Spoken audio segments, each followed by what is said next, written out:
Dan Carden, if I could hand over to you. Thank you, Maureen. Is everyone excited to be here? Yeah. Is everyone excited to be here? Yeah.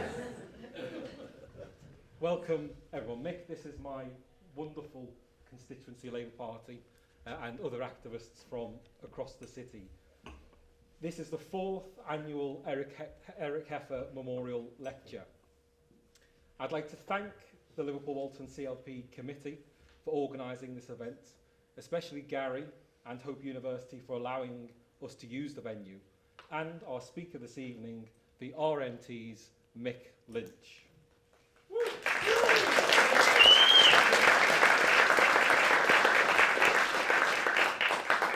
Every year we host an event to commemorate the life and the legacy of Liverpool Walton's longest serving MP, the charismatic socialist and trade unionist Eric Heffer, who won the seat for Labour in 1964 and held it until his death in office in 1991. This event takes on a special significance this year as it marks 100 years since Eric was born. I couldn't be prouder to follow in his footsteps today and represent this proud working class community. If there is one enduring image of Eric Heffer, it is surely the moment he stormed off the stage at the 1985 Labour Party conference. It was an act which characterised him: fierce, independently minded, unafraid to take a stand. Eric remained a defiant figure of the left throughout his career. He fought for socialism inside and outside of the party, throwing his weight behind the miners' strike and many other industrial struggles. Inspired by Salvador Allende's vision of socialism in Chile, and heartbroken when it was crushed by General Pinochet's US-backed military coup, Eric was a committed internationalist. The year before he died, as his health was rapidly declining, he attended Parliament in a wheelchair in order to vote against the Gulf War. A working-class intellectual who amassed over 12,000 books, he was a worker by hand and by brain. After Eric's death, his friend Tony Benn said that we must remember Eric because he was a teacher, and teachers leave deeper footprints in the sands of time than those who pass by in their ministerial limousines. Eric defended working class communities from conservative attacks, resigned from positions of power on principle, and maintained an internationalist vision. As Eric's successor as Liverpool Walton's MP, I see my own role in very simple terms. It's to represent my class in Parliament and to be a voice for organised labour. Today, as Liz Truss's Tories try to turn Britain into a venture capitalist's playground against the backdrop of a cost of living crisis, the battle lines of class struggle are drawn as starkly as ever. Every time there is a crisis, it's workers and communities like ours who are expected to pay the price, while those at the top reap the rewards. But up and down the country, organised workers are standing up to demand a fair share of the wealth they create. And that's why I am delighted to welcome tonight's speaker, General Secretary of the National Union of Rail, Maritime and Transport Workers, the man who strikes fear into the heart of London media pundits.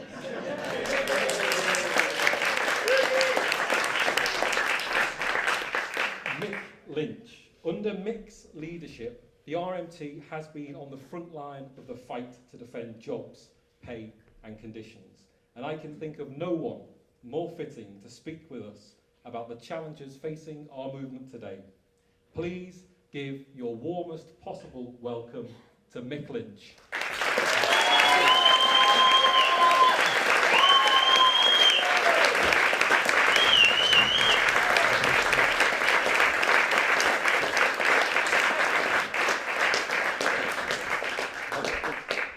Am I on or am I off? Can you hear me? Yeah? Well, it's always a bit of a challenge for a Londoner. There's two places Londoners don't want to go, Glasgow and Liverpool, and try and crack jokes or show that you know something about your favourite predecessor and a legend of the movement. So I'm not going to pretend I know more than most of you about Eric Heffer and what his legacy is, but I'll try and go through a few things about what I think about Eric, which may be shared with you, and then talk about what we got in front of us and what we're doing at the minute. I'm sure some of you want to hear about that. It's a coincidence. Eric was exactly the same age as my own father, so something must have been going on. There must have been a connection between us. So my old man came over from Ireland in 1941, not with my mother, but they met in London, in the dance halls of northwest London, in Kilburn and Paddington and Cricklewood, all around there, for those of you who know that. County Kilburn, we used to call it. And, times were hard. I know Eric came up here during the war in the RAF. He was a chippy by trade and was born into a similar family to most of us, I suppose. I think his grandfather was a railwayman, so there's a good connection there. But he came from an ordinary working class family, and he pulled himself up through self-education and through our movement, which is a great achievement. And my dad came over from Cork City after some of your ancestors in the British Armed Forces. A few from Liverpool burnt his town down in that year he was born. So there's a lot of connections, and I always say to people, workers may belong to a place in time, but we're all transitory. And I think in this time, we've got to put our arms around each other more than ever, because they're trying to divide us. They're trying to divide us on whatever background, and we've, going back through the decades, in Liverpool and in other areas around Britain and Ireland, they've tried to divide us on all sorts of ground, all sorts of bases. And I'm sure Eric would never have wanted that to happen. So most of you will know that he was a chippy, and I'm a craftsman as well, supposedly, a long time ago. I've forgotten most of it as an electrician. And he came up here, as I said, in the war, and he was a leading activist and organiser in the Carpenters Union, the Amalgamated Society of Woodworkers. And he went on from there to be a giant of our movement, as has been said. And I certainly remember him. I'm one of these nerds, I think. I must have been the only little boy in West London watching the TUC Congress from live on telly. It used to be live, all of it. Remember those days? And in the summer holidays and in whatever holidays we had, I used to watch all these programmes and all the news programmes. I think that's made me the man I am today.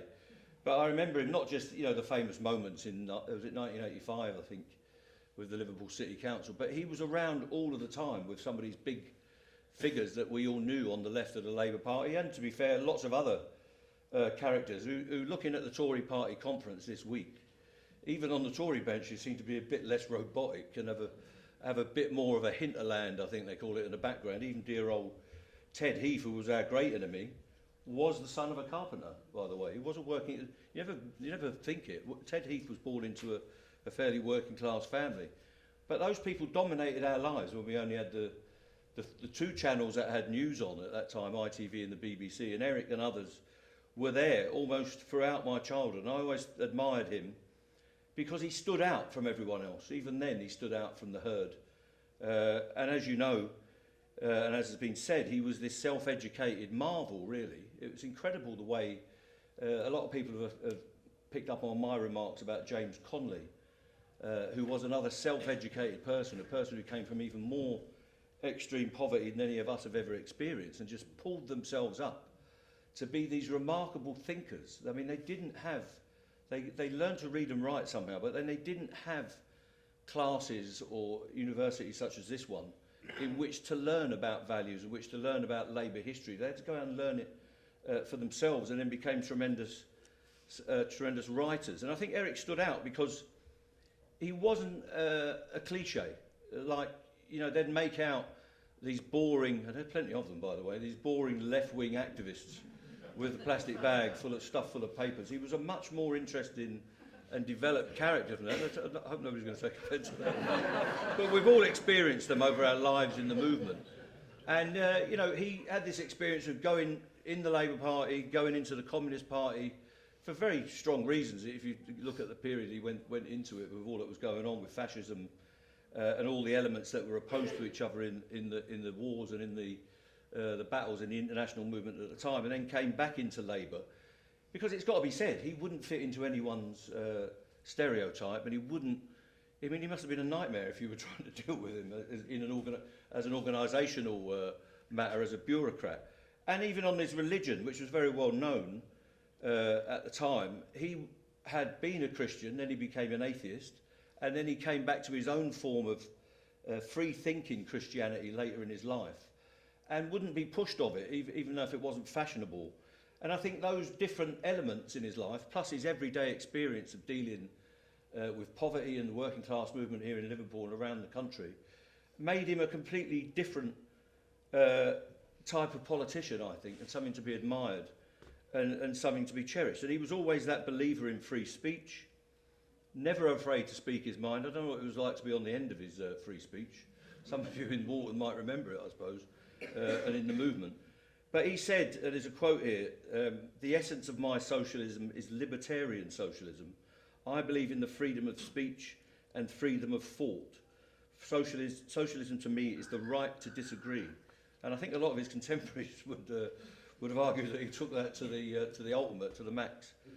And that tolerance, i.e. the idea that I've got the ability to speak out, so therefore you, as fellow workers and even members of the organisation that we're all in, or the organisations, that tolerance is something that we need, I think, because we're approaching a time where Labour may come back into power, and you get this position in the Labour movement where you're not allowed to do anything that might be seen as a criticism of the mainstream, a criticism of the effort to get into power. And of course, getting power is important.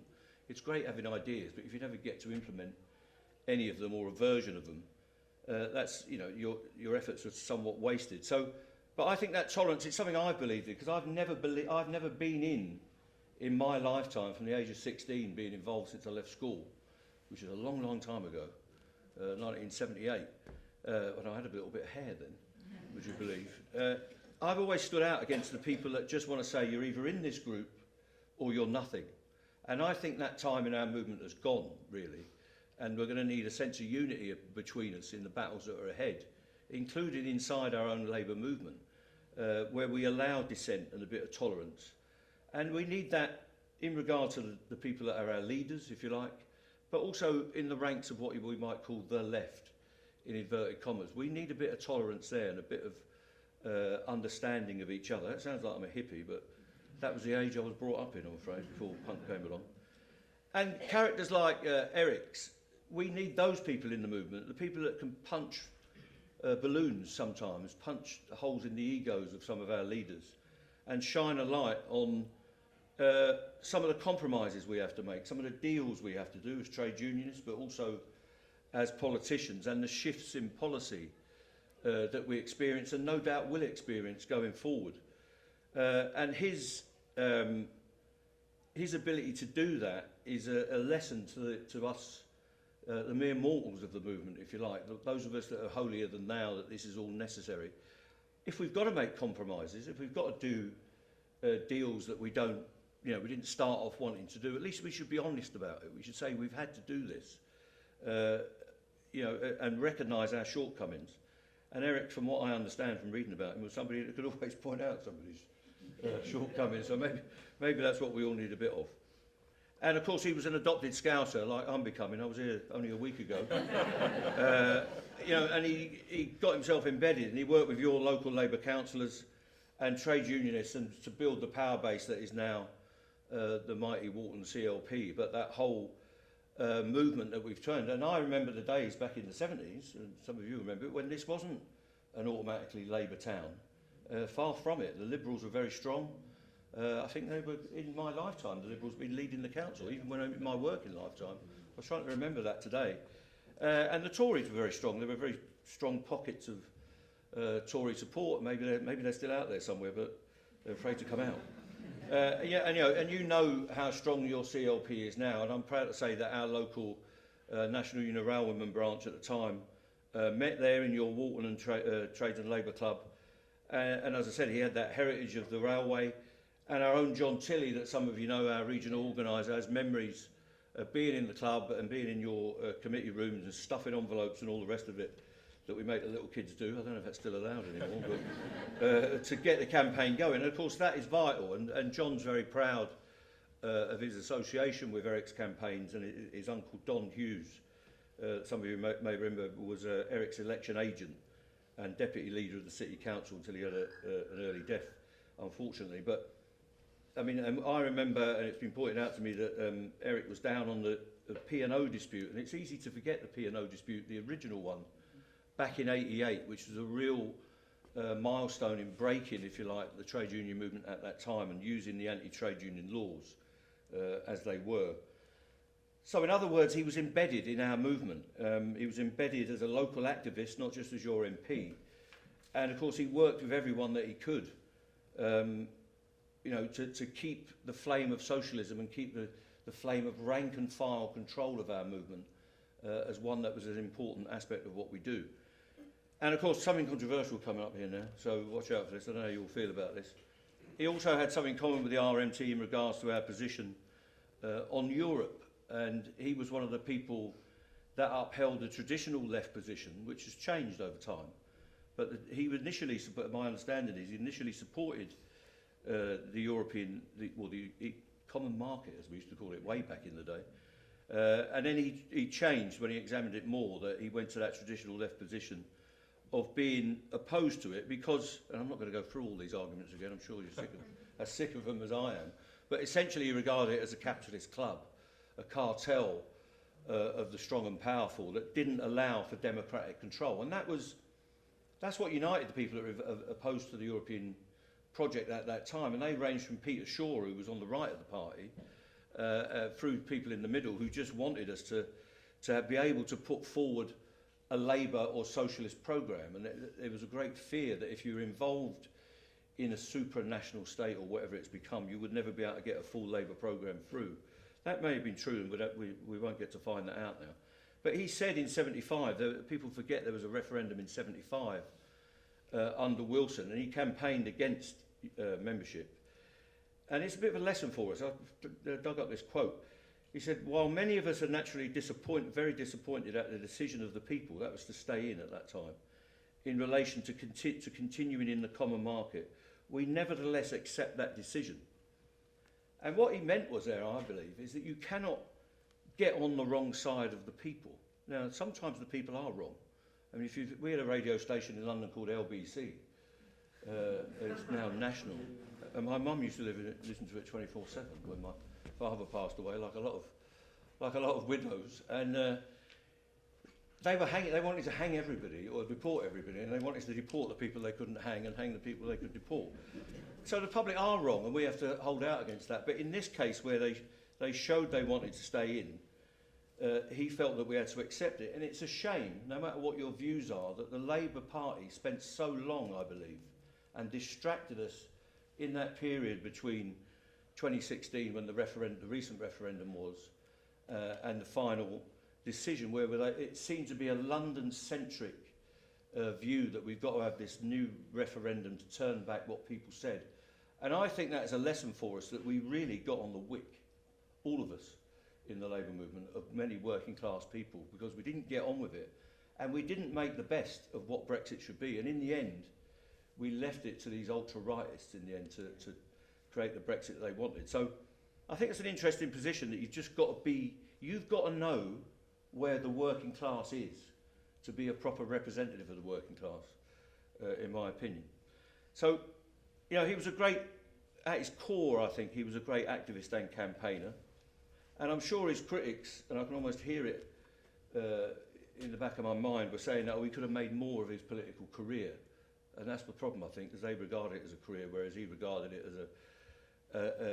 as a calling, if you like. And he didn't mature, as they say, into a modern statesman like so many of these compromisers, and people who think you should put your career first. And you know, he was with the rank and file of our movement, and in the end, I suppose, in terms of a career, which I'm sure he was very capable of, it cost him that ministerial front bench position in the end. I know he got there for a while, but he couldn't stand, I suppose, the compromises that are involved. And I don't know if the present incumbent for Walton is going to take the same path, but I've noticed a few things, a few tendencies that may put you in the same light. But you may end up having a Carden Heffer memorial lecture in the future. So essentially he was one of us, I think, and he never traded his beliefs for a position in the system, which is on offer for many talented people, I think, in our movement and in public life. And he took the view, and Tony Benn said this in a quote from him, every single generation has to fight the same battles again and again and again. There's no final victory and there's no final defeat, because it's a constant evolving struggle. We call it the class struggle, we call it class conflict, we can call it campaigning, we can call it being activist. But you always have to go back to the same things again. We have to keep our position in the equation against them trying to push us down, the ruling class. And I think that was at the core of what he did. And at the minute we're fighting many of those battles again. And I think through our recent campaigns and our current disputes in the RMT and the campaigns we're putting on, but with others now as well, we've seen the posties coming in now, the CW, both in BT and the Royal Mail. We've seen the teachers getting ready for action. This morning I woke up for my little bit of toast and tea before I toddled off into the eternal class struggle. And there was a tremendous woman from Belfast, and I thought, who is this one? I didn't catch the title. And it was the General Secretary, the new General Secretary of the Royal College of Nursing. And this is a tremendous turning point, I think. I've never heard anyone in that job, which is normally an appointed job, be so in touch with where we are as you know, TUC mainstream trade unionists and activists. Somebody from that position, I think, means that there is a change in this country coming up, and there's a change amongst working people. And she was as strong as any General Secretary that you will hear in these campaigns, and I think that's a real sign. And I think that what we've done in the RMT, if I may be so bold, in the last few months, has had the ability to put the idea of working class campaigning, not papers written from above high, not waiting for policy to be delivered by those who think they might be doing us a favour, but our ability to campaign back on the radar and back on the streets and back in the thinking of ordinary working class men and women. So with Enough is Enough and the People's Assembly and other campaigns, we've sought to raise that working class profile. And what we say is the working class is back. We're not just back as an accent or a sound, we're back, hopefully, as a movement, as a real presence in the debates in our society, and back as a presence in everyday activity, as a real thing. Because I think in Eric's time, the working class was a thing. You could almost touch it. Certainly in cities like this, and I think it is still here in these cities. But in many of our traditional towns and cities, and indeed villages, because if you look at where the coal mines were, they were generally in villages. They weren't in cities, they weren't in towns. Railway works didn't always exist in the big conurbations. And the values that we took for granted were almost in their blood. They were around every day. It's what we swam in. But a lot of people have lost that, I think. They've lost their values as workers. They've lost their ideas of the community, which I know is a bit of a hackneyed word, and even people like Cameron have been fond of using it. But they've lost the very idea of solidarity, family to family, community to community, and workplace to workplace, that we thought when I was young was inherent to what we do. And I think we can bring that back. And I think you know, those cherished values that we were brought up on, many of us, I think Eric, if he was here, would have loved to have been involved in what we might see as a revival, and hopefully we can keep this revival going. The idea of working class self-organisation, which I think was at the heart of what he believed and was in his mindset and in his approach. So he said in 1966, and it could be apt if we do get a Labour government going forward, there's a landslide election, and Richard will tell me of the over 100-seat majority, I believe. And of course in Walton, which had been a marginal, I think, up to then, you had a 5,000 majority, and I'm glad to say that's gone from strength to strength. He said about when they won that, when we got back to the Commons, there was nothing to prevent our legislative programme to be carried through, except those on the right, he means the right of the Labour Party, who were determined to make sure that socialist policies would not be accepted. The left would be no longer fighting the Tories, but the forces of reaction within our own party. Now, I think history judges that every Labour administration that we've had has disappointed its base, our socialist base, the activists back at the ranch. And when you look at the battles, Nye Bevan versus Attlee, for example, the left, which featured Eric and Ben and others, versus the Wilson-Callaghan regime, and of course the Blair government, which would have been completely beyond the pale for Eric, of course, that level of compromise. You know, that's going to be with us in the next few years, if we're lucky. We'd be lucky to have that battle rather than still be fighting this shower that we've got. I can't imagine what state we'll be in if this lot survive this last 2 weeks and are still in government in 2 or 3 years' time. We'll have to think about where we are then. But even these compromised administrations achieved some things. The Wilson administration and of course the Attlee administration, which you all know, achieved a tremendous amount. Some of the established pillars of our society come from that administration, but there were always conflicts between the two sides of the movement. You know, the pragmatists and the idealists, I suppose, the sellouts and the people sticking to their principles. But even the worst Labour administration will do better than the best Tory administration. We've got to remember that. And Eric's stance in all those periods, when he was such a key figure, is that you've got to be there, influencing, even through criticism, to make the movement deliver something of what we put them there to do. So it will be the same today, and I think it seems to me that Labour's on a trajectory to form a government, and I hope that happens. People keep coming up to me and telling me, or asking me, why do you hate Starmer so much? Why do you not want Labour to win? If I can say it amongst you, that's utter bollocks, as far as I'm concerned. I want Starmer to win the election. He is the leader of the party that we're all going to be voting for, and most of you, no doubt, are in, because of those reasons. His government will be better than the government we got. It's in our class interests that Labour forms the next government. Now, the battles we have inside that regime will be up to us. It's also up to him and his front bench about what they deliver, but we will work for that with you and all the other progressives in our society to achieve a change of government. But we should do what Eric always done. We've always got to be prodding them, poking them, convincing them, arguing with them that they've got to deliver at least something of the programme and something of the ideas that they've stood up on. So last week we had the commitment given, you know, to be parochial, that we're going to have public ownership of the railway system. And of course we want public ownership of the buses and the ferries and all the rest of it. And, you know, we can all make our list. But let's not forget, Blair had the same phrase, more or less, a publicly owned, publicly accountable railway. He did not deliver 1 ounce of that. And in fact, that regime made it worse. It entrenched franchising, almost give Labour's endorsement to it. They brought in the PFIs in transport and the whatever they're called, public partnerships, weren't they? Where you've got private finance owning so much of our public services, and our hospitals and schools and civic environment is now going to suffer from that. So he's absolutely right. We cannot let them off the hook, and that's the way the RMT sees itself now. And some trade unions seem to be going that way as well. We cannot give ourselves fully to any Labour administration and just be walked all over. We're going to be with you. We'll put our shoulders to the wheel when you do the things that we want you to do and the things that working class people need. But when you sell us out in terms of domestic policy, or when you sell us out in terms of international policy of making war on the poor, which is what Blair did, we will be as critical as we need to be. And that applies in the national parliament, in Westminster, in the nation's parliaments in Scotland and Wales.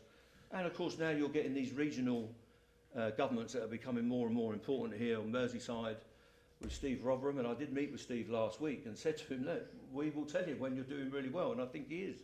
His new transport policy seems to be going great, and we'll be behind it. And he did a deal with us on the Mersey rail dispute. But of course we're free to criticise, and I think that's got to be part of what we do. So we're going to have to fight for progressive policies, and not just on rail, but on energy. I've never seen such a strong argument for public ownership as we've seen in the last few weeks about energy. And not one Labour politician, I'm sure Dan will be saying it, and the people of his ilk, not one Labour politician from the front rank has said, if we owned that little bit of means of production, i.e. it was still British Petroleum and British Gas and others, we could set the price for ourselves. 50% of that energy that we're consuming still comes from our waters. And it's absolutely disgraceful that not one Labour politician will stand up for the idea that we could set the price for ourselves on behalf of the people and we don't have to accept market forces.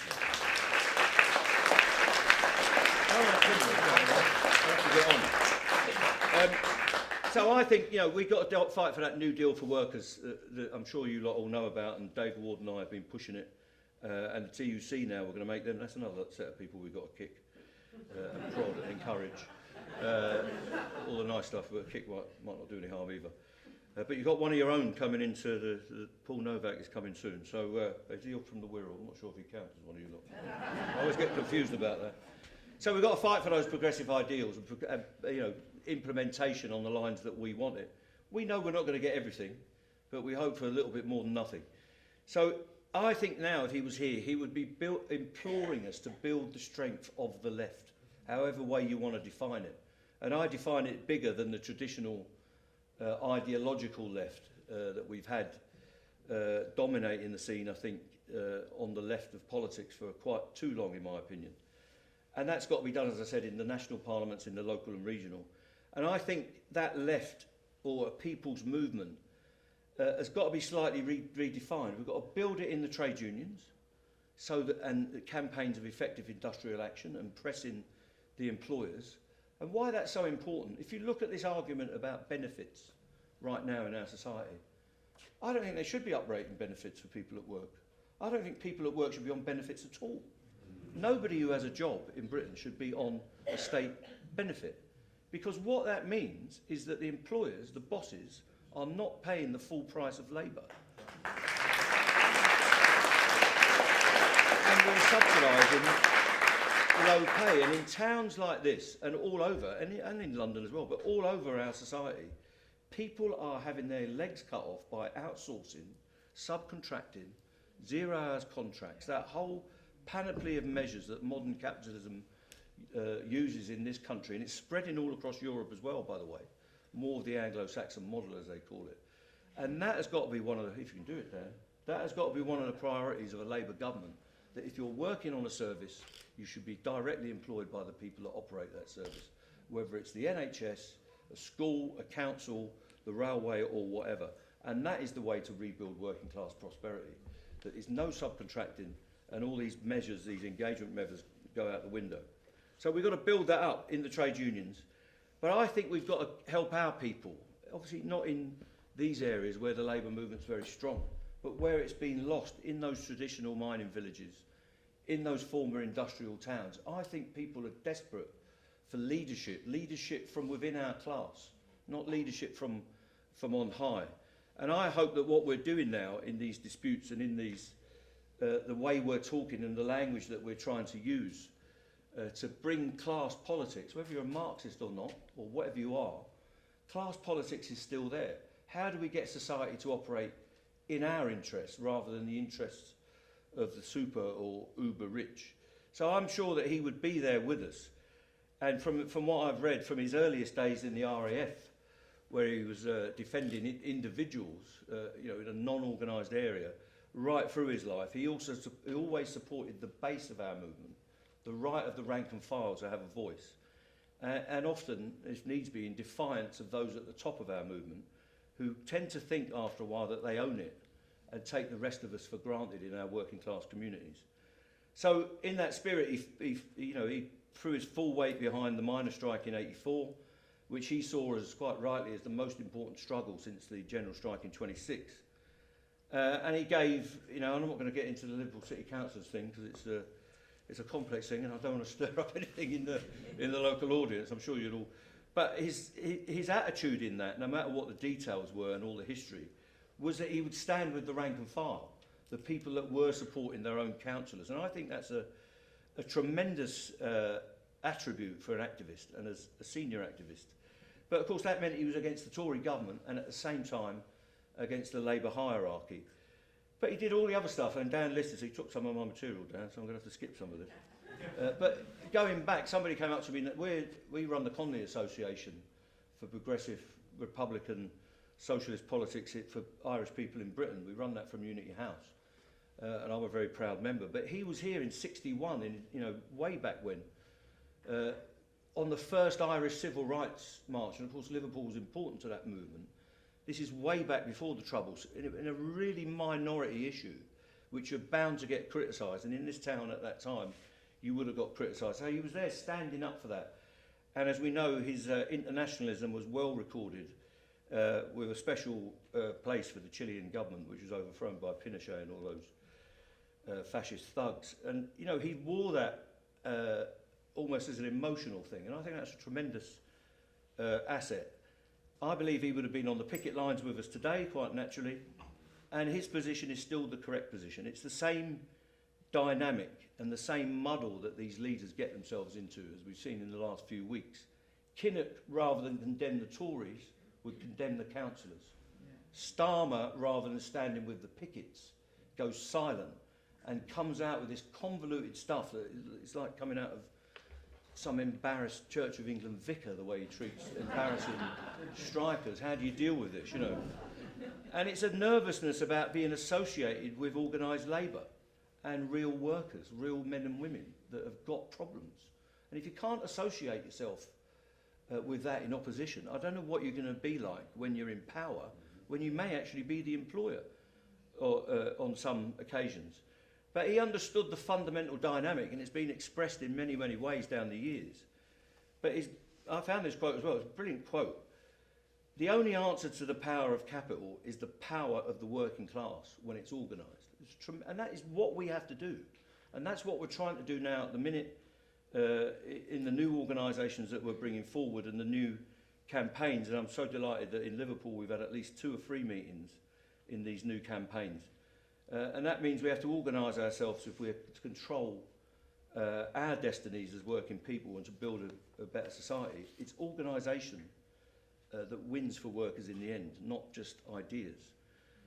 So, in the here and now, the Labour Party front bench has got to find whose side it's on. That's what they've got to discover. And I'm not expecting, everybody's saying to me, do you think Neil Starmer's going to come down to your picket line? No, I don't. But what he's got to be able to do is encapsulate in a bold speech, and he was trying to get there last week, that he identifies with what we're going through, with what, you know, people that are struggling in our communities, on our council estates, with our kids and with our elderly parents and all the rest of it. The stress that we're going through as a working class at the minute. And he's got to find a way, in terms of values, of making himself appear to be, and be, on the side of working people. So that's what didn't happen with Kinnock. And Kinnock went down in the end. You know, at least the Liverpool Labour councillors got into power and set an example at some stage, but he never got into power. So it shows that there was something that they were doing that attracted the support of people in this town. And as Dan said, we will remember those images of Eric, they said, storming out and all the rest of it, but if you're sick of what you're hearing, sometimes you've got to remove yourself before you do something that you might regret. So I remember that in particular. But it just shows that he was a man of principle, but he shouldn't just be remembered for that incident. And people try to create that caricature. He was a man who got things done, and he was in the cabinet, well, not in the cabinet, but as a minister, and he had a special interest in council housing, and he did get part of that done. But he also influenced our movement in a great degree. So I'm glad that his successor Dan here has emulated Eric and has been on those picket lines and unafraid in the Merseyrail DOO dispute that we had, active in P&O. I think his family wouldn't have let him do anything else on that score, but there we go, given his heritage. But also now in these national rail disputes that we're going for, and he's been so persistent in supporting our case in Parliament, along with nearly 50 other MPs that identify with the RMT group, even though we're not formally affiliated. So the great political challenge for us today is where the Erics and Dans are coming from, where they're going to come from in terms of us getting our people into Parliament. Carpenters, dockers, electricians, nurses, teachers, care workers, all those people that tend to drop away in selection processes. I hear you're getting some difficulties in selection processes in this town at the minute. We cannot afford a Labour Party and a Labour movement that just has a group of professional politicians seeking to represent it. We have to have working class people from our working class communities represented us, and not just an entrenched professional elite. So before that next election, and that's why we're doing it now, who knows when that will be, we need to mobilise our class. And that means activity outside Parliament as well as in it. There's only so much you can do in Parliament because they've got an 80-seat majority and they're going to press as hard as they can. And we've seen the anti-union laws that they're going to bring, which I think are aimed directly at the RMT at the minute, but there we go, we'll see.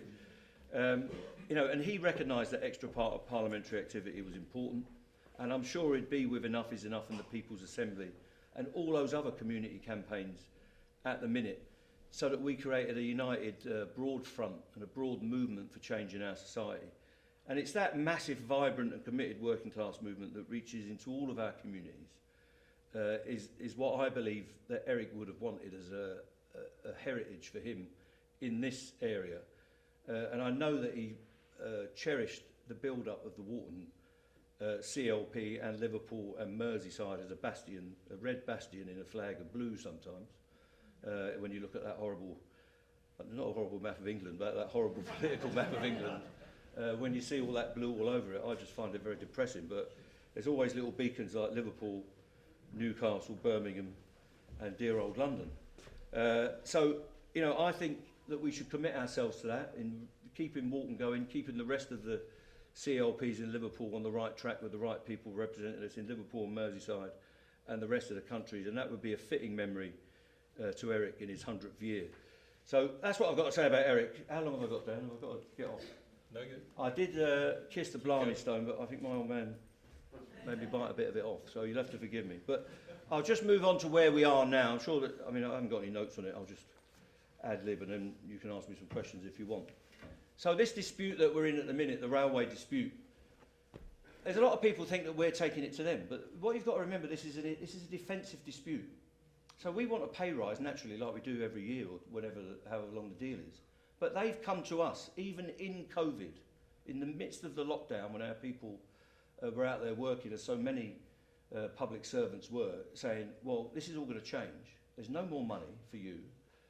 There's going to be thousands of job cuts. We're going to change everything that you've got in your agreements, every single thing. And you'll be lucky to be here in the future. And in order to do that, they are going to change all the safety standards on our railway. They're going to dilute them so that they need less people.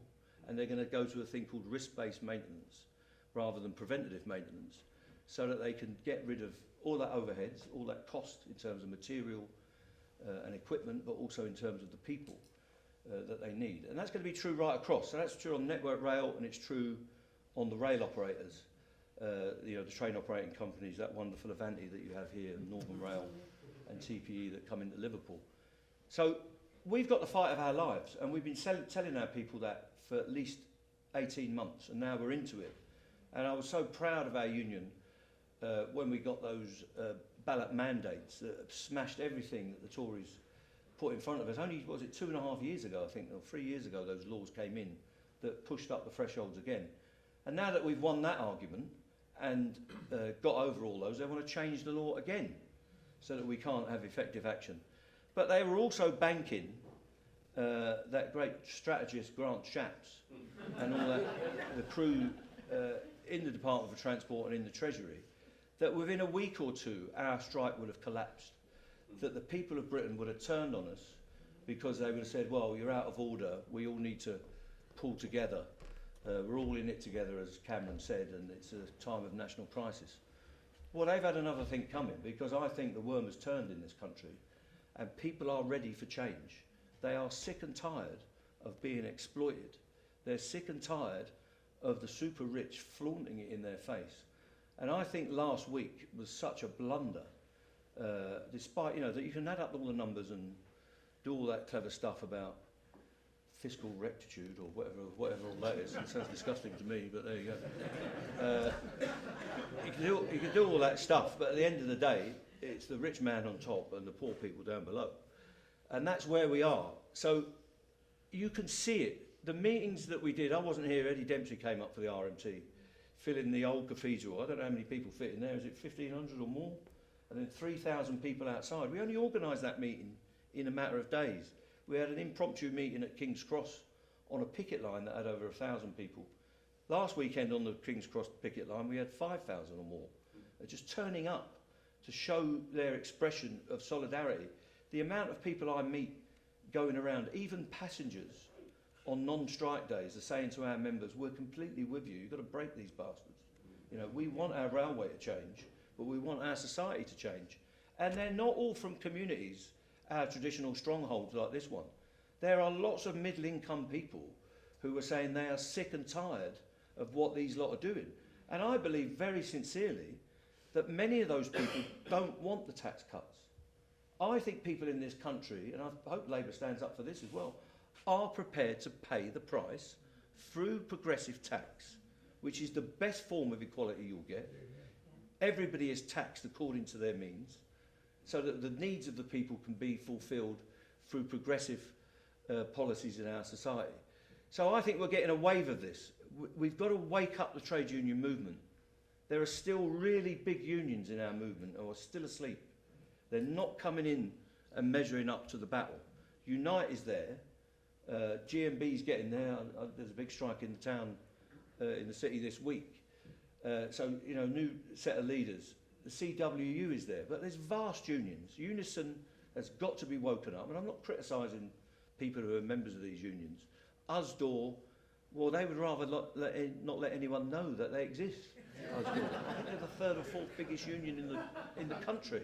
And if the BMA, the doctors, can ballot, if the RCN can ballot, surely the retail workers, some of the lowest paid people in our society, deserve an organisation that's going to fight for them.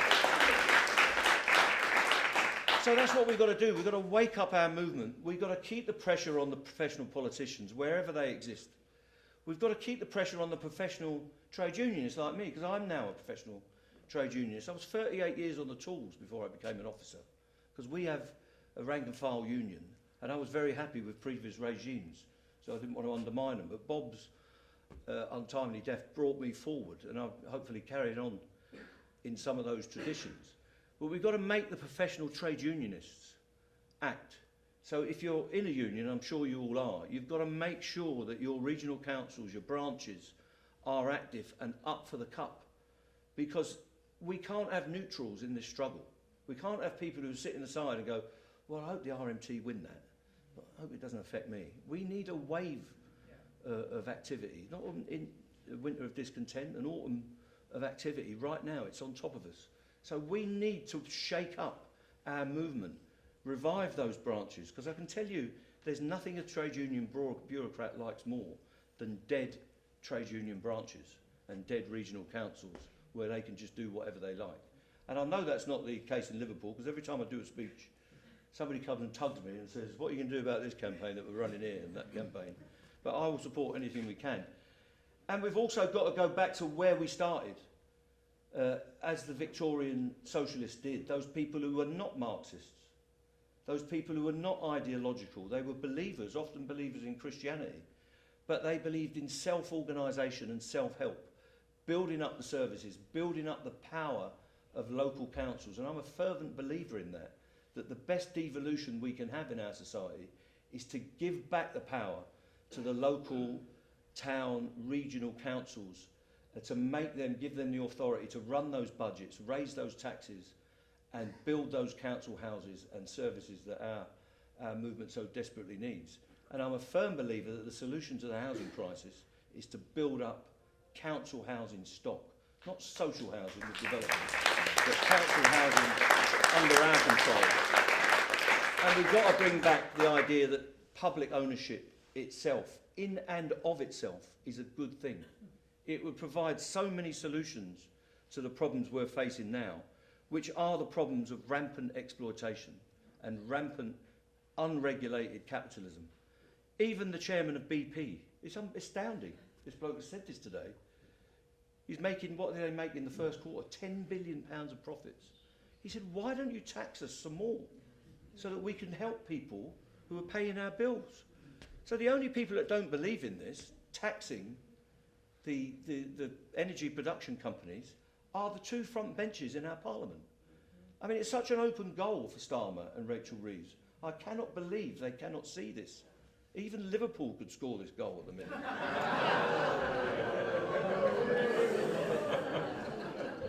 And Everton don't even know what a goal is. People's Club.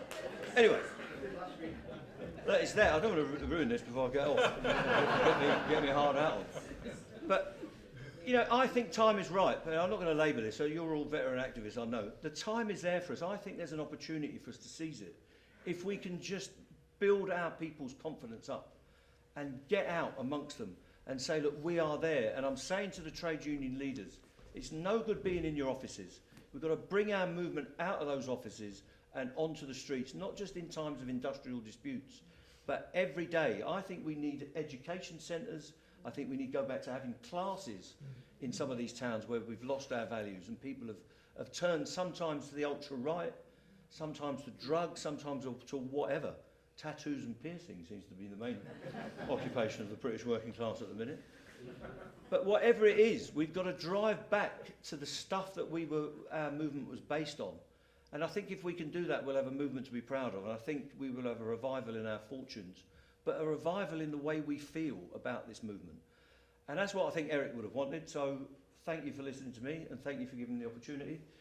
Let's build our movement, let's revive our movement, and let's win for our people. Thanks very much.